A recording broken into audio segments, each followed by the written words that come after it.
cook here? Like, do you even want people to live? Or what are you doing? Are you an assassin? What is in this stuff? Please. My table's lives depend on it. Okay, so a little bit of a backstory. I started running food in 2022. I moved up to a server outside in 2023 in the summer. Really hot summer. Scorcher. And then in 2024, that's when I got to be a cocktail server and lounge. Okay, so here are the reasons that I walked away from my highest paying job. I'm just gonna get straight into it. The list is so long. There was no structure. There were no managers. So you know, whenever there are no managers around, whoever has been bartending the longest or whoever has been serving the longest, they think they're in charge. And they think you have to go by their rules, seniority rules. And I get that, but no. And they will always like send messages in the group chat or take pictures of stuff and send it. And what would kill me is just like they would do it all the time. And I'm like, I'm at home. I don't want to see these messages. I don't care. Like, send it to the manager and let the manager address the issue amongst the servers, not you know, stepping up to the plate and thinking it's your responsibility to correct everyone, because we're all on the same level. So that was annoying. Some servers wouldn't even do their and a lot of the things I'm gonna touch on is gonna, like, all servers have been through this, and I don't mean to just like complain, but stay with me. We're gonna get somewhere. Because there was not a lot of managerial structure and managers around, servers would leave without doing their closing work. Servers would come in and not do their opening tasks. We weren't setting each other up for success, and the tasks were not delegated equally. It was just like, I don't know, what do we do? Should we just restock the pop and go home? Okay, I'm down with that, let's go. So you would never get in trouble for how much you called out. So there was like a server who would call out all the time. He would get his vacation days approved, and then like if he didn't get one of them approved, he would just call out sick on that day. Like, oh, I can't come in. Or like one night he was like, I'm sick, I gotta go home, and just walked off the shift in the middle of the shift. And we had to split our money with him even though he had left that night. And he had this other situation where his girlfriend came up there, got super drunk, and then he had to go home with her. We had to split our money with him that night. And it was just like, no one's gonna address this or, you know, say anything about this. It's just cool. It's okay. Okay. Within a time span of like 4 months, we had 3 different managers. So that was just unsettling, and it just gave you like panic. Like every time you get a new manager, you're like, is this manager gonna be nice? Is she gonna be mean? Is she strict? Like, how is it gonna run? You don't know. And then she tried to like keep track of our attendance, and she called us into the office and was like, you can't be late anymore because you've been late this many times. And then boom, poof, she's gone. And it's just like, well, is the new manager gonna count those points that she counted up, or are we starting fresh with the new manager? It was just like, everything was just like, you don't know, we don't know. Another reason, we were always low on supplies. So the main thing was we were held to meet standards, but we were not given the supplies to meet those standards. So that was just like very like, what are you doing to us? What are you saying? Why? We had to have coasters for the cocktail drinks, specific coasters for the cocktail drinks, and then beverage napkins for the water, and then something else for non-alcoholic drinks. But the thing was, it would change every week. It was like, we're gonna do black bev napkins. Oh no, someone came in and we're gonna do white linen napkins that we had to tear apart, and then do coasters for the cocktails. And then someone was like, no, we're getting rid of the black napkins altogether. And then we had to have like bar snacks that had to have a little napkin with olives, nuts, every table, no matter what. We were told not to even ask if they wanted bar snacks. Like, if a manager from higher up walked through and saw a table with no bar snacks on the table, it was a bad look. And I'm just like, People out here have allergies. You shouldn't force people to put nuts on every table.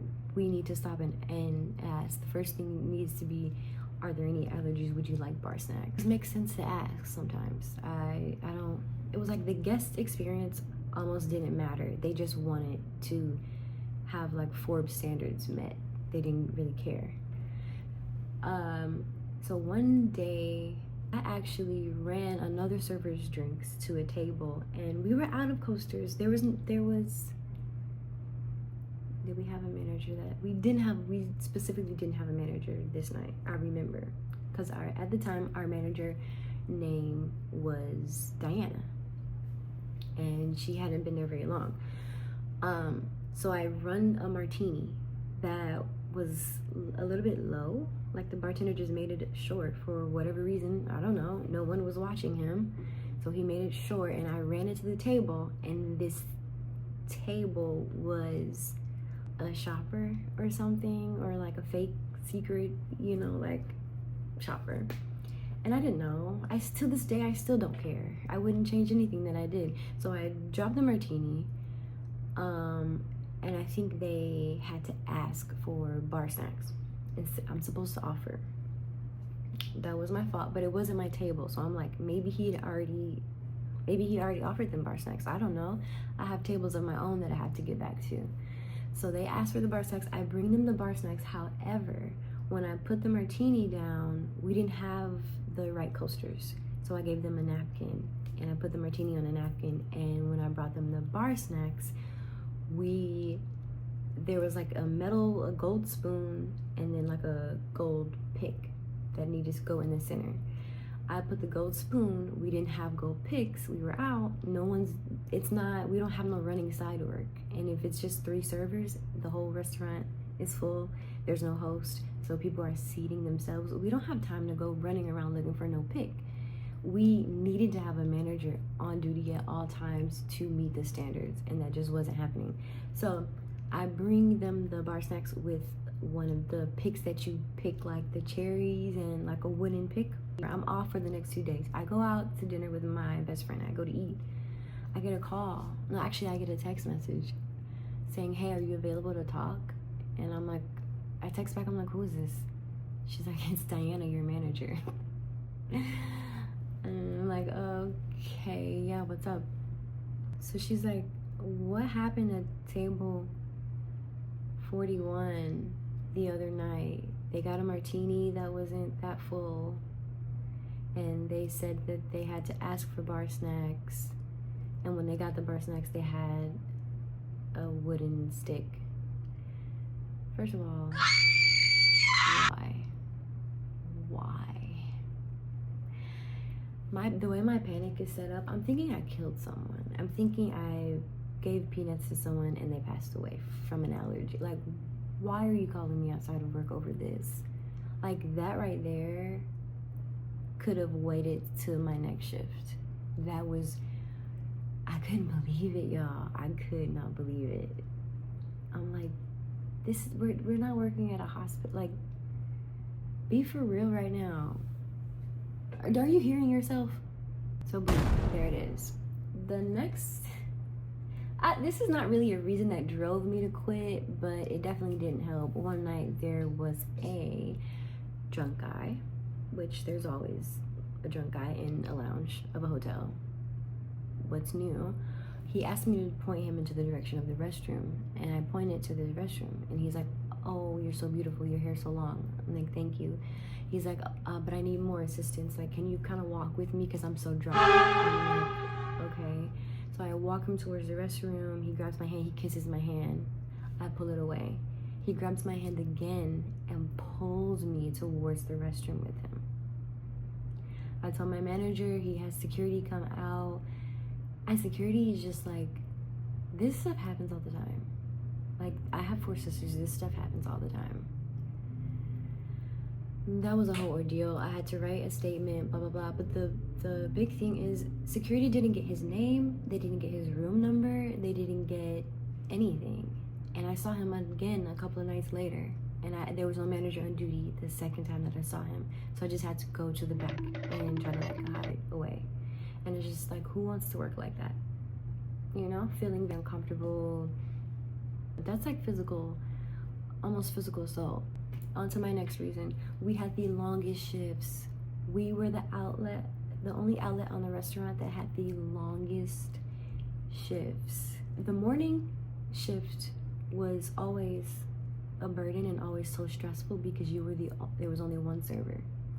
There was only one server for the morning, and I don't get how that was ever okay and that was ever like a thing. I don't understand why they would just always have one server. So if I could, I would give my morning shifts away. I'm not stressing out for what? And I had a few stressful mornings, but I made it through those shifts, whatever. We were not allowed to order food. Even though those shifts were so long, they didn't like us eating. They didn't like us ordering food. And they wouldn't allow us to go to the cafeteria and to the employee cafeteria to eat. We never got breaks. But I know serving is like that. A lot of places that you work in a restaurant, you don't get a break. And I get that. But just the fact that they wouldn't let us order food was just like, why? We order food, we're paying for it. Just no work-life balance at this place. Definitely can't do anything after work because I'm driving home at 1:30. And they would wait so long to make your schedule. And I'm just like, I can't even make a doctor's appointment because I literally don't know what my week is gonna look like for next week. Other restaurants that were in the hotel, they will have their schedule out for 2 weeks. But of course, when you have a different manager every, month, they're learning, they don't know how to do stuff, so it's just taking forever. The kitchen was downstairs.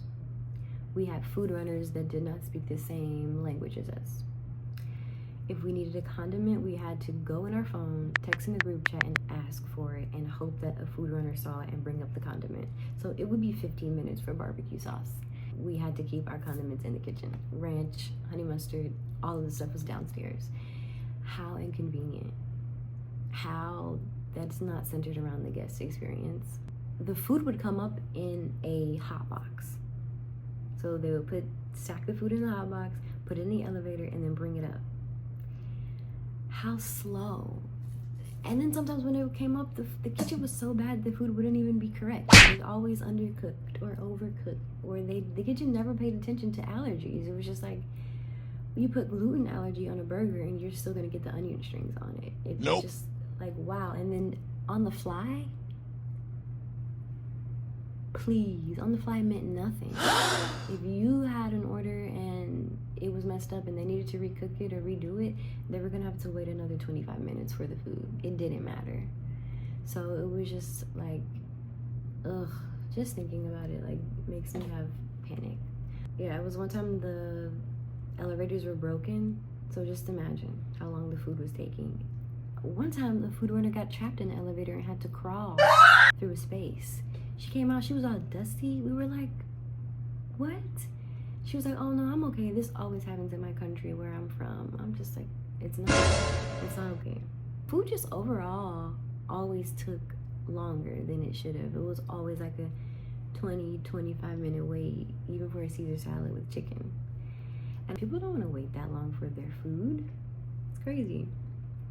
The supervisor that we had was very unpleasant. He just wasn't a people person. And it's hard to be working in a restaurant and you're not good with people. I work in another restaurant as well. And I had this manager there who he could make anybody laugh, make anybody smile. Like he would just go up to the tables and I'm like, I didn't realize how important it was to have a manager that has that skill. Because there were times where it was a rat. The place was infested. Not infested, but there were rats running across the floor while guests were eating. And I'm like, can you come out and apologize to this table about the rodent? And he would just be like, no. And I'm like, you literally suck at your job. Like, you suck. You do. I don't ask for much, but just apologize to them because they're staying here and they just told me a rodent just ran from the couch to another couch. You just say one thing, like anything, nothing. Okay, that's fine. Nice. And then that supervisor was was friends with the bartender. It's cool to hang out and get to know people outside of work. It's awesome to build connections and have that, but when no one respects you, it kind of defeats the purpose. And the group chat that we had was also hostile. Some things were said in there that I feel like should have been addressed.